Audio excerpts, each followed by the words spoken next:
E aí, pessoal, tudo bem?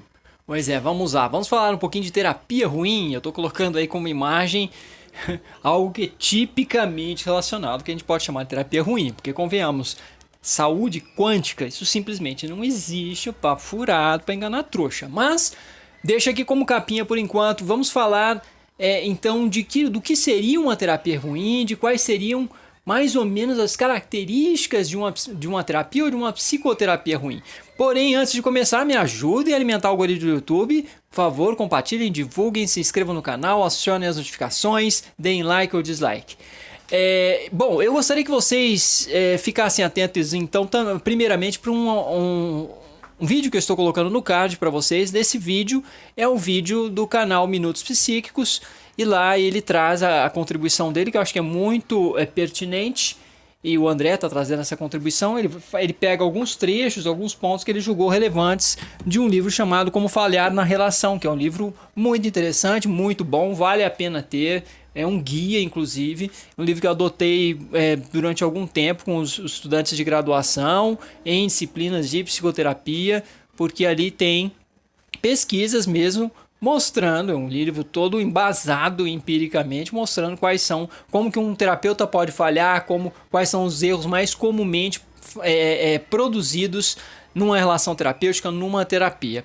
Então lá parece que são 50 erros que ele trata e ele aborda e discute cada um deles. Vale a pena ter esse livro.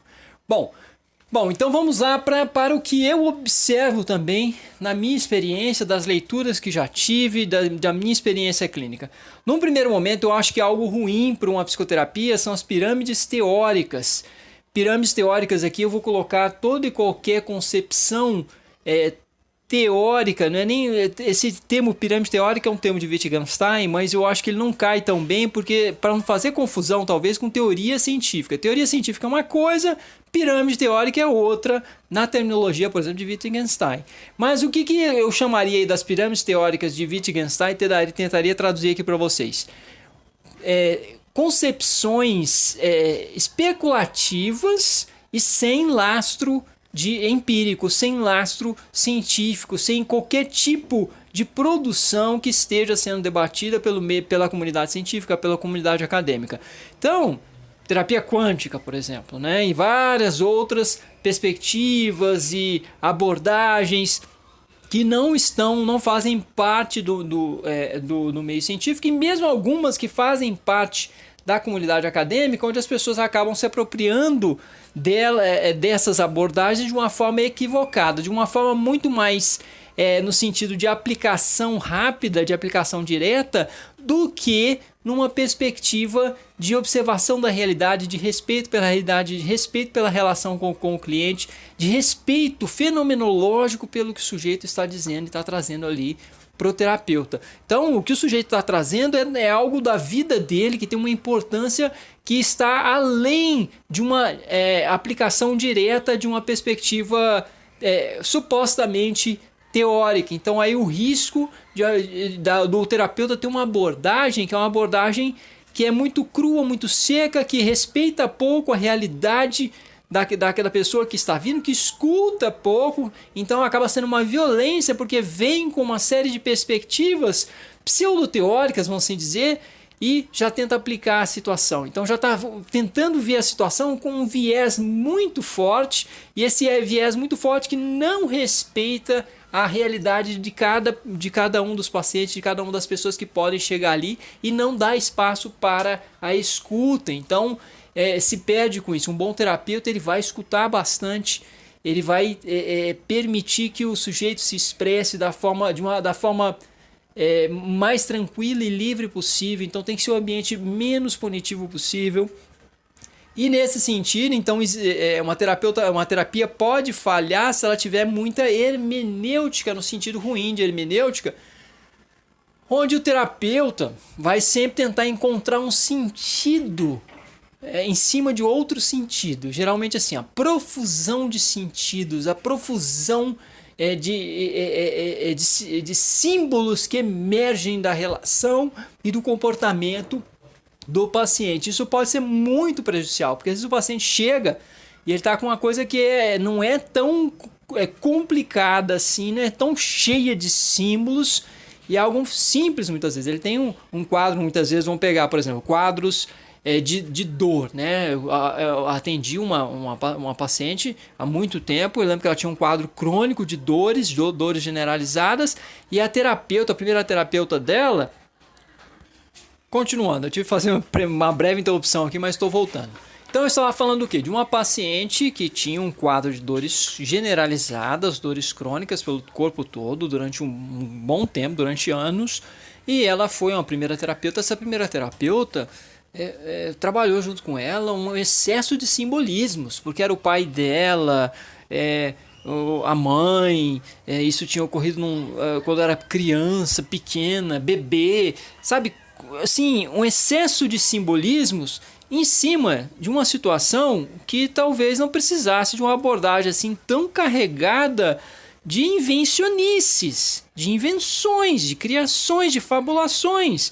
Então tem terapeuta que erra muito nisso, porque fabula demais em cima de alguma coisa que às vezes tem que ser mais trivial e mais concreta, que era o quê?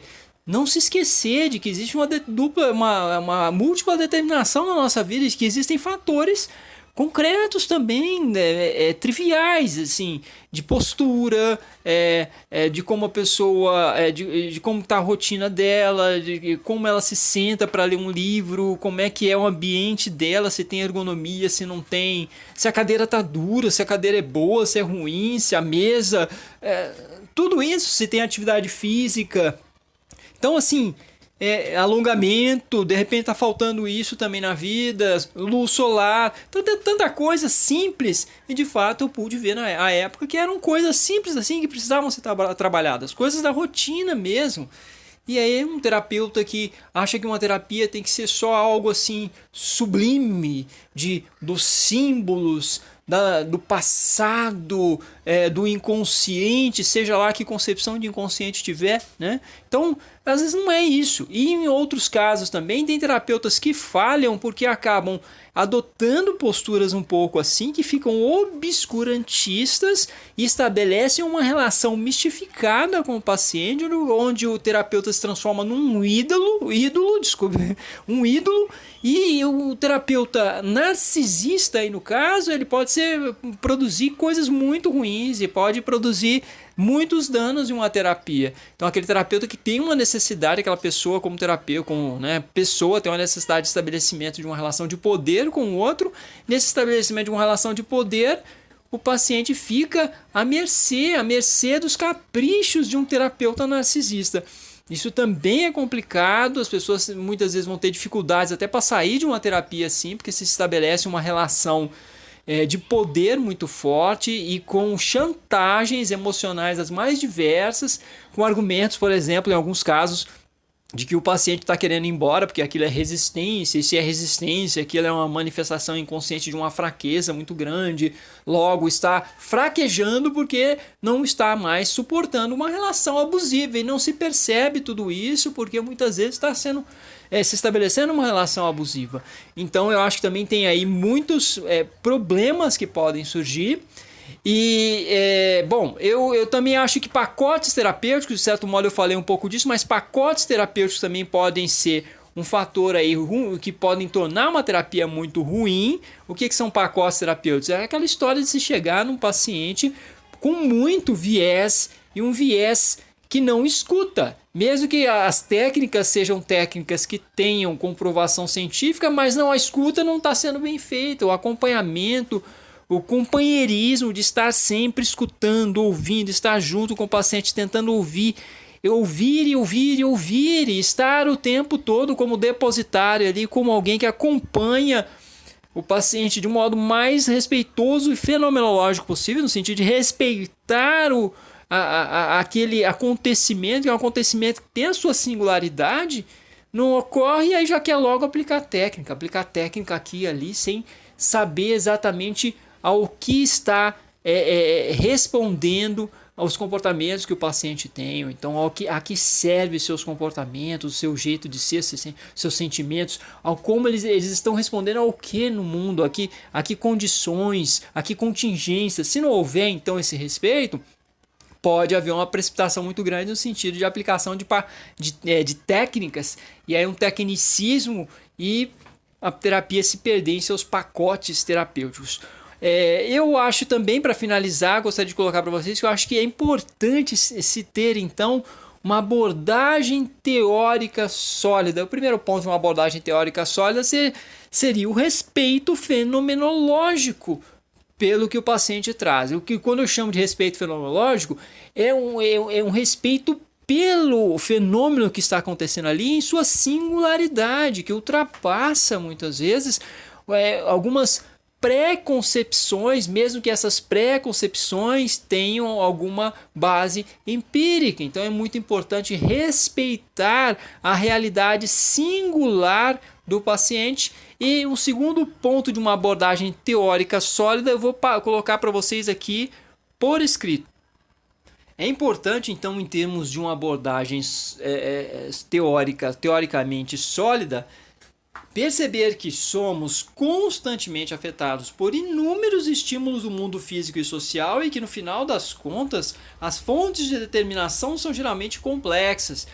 É um pouco que em uma outra linguagem, um outro linguajar, se fala de determinação biopsicossocial, que somos biopsicossociais, né? E que as fontes de determinação são geralmente complexas, sobrepostas, combinadas e sempre, na minha concepção, que eu achei uma concepção teórica, a minha concepção de concepção teórica com a qual eu trabalho, que é a análise do comportamento, que eu acho que tem uma contribuição muito forte aí, que é sempre externo. Então as determinações são externas, para não se colocar véu sobre as coisas, para não se obscurecer o trabalho. A partir do momento em que nós nos rendemos a explicações circulares, fez isso porque estava bravo, ou fez aquilo porque estava triste, isso tudo é explicação circular. Então, fez isso, mas o que ocorreu antes de fazer isso? O que está ocorrendo depois de fazer isso? Como é que é a história da pessoa? Como é que está todas as condições dela no sentido das condições físicas? Essa pessoa faz atividade física, como é que está a luminosidade, como é que está a alimentação? Existe uma miríade de fatores que podem interferir, então, no que nós sentimos, no que nós vivenciamos, em como nos comportamos. E isso é importante não se esquecer disso e sempre tentar entender que vem de fora.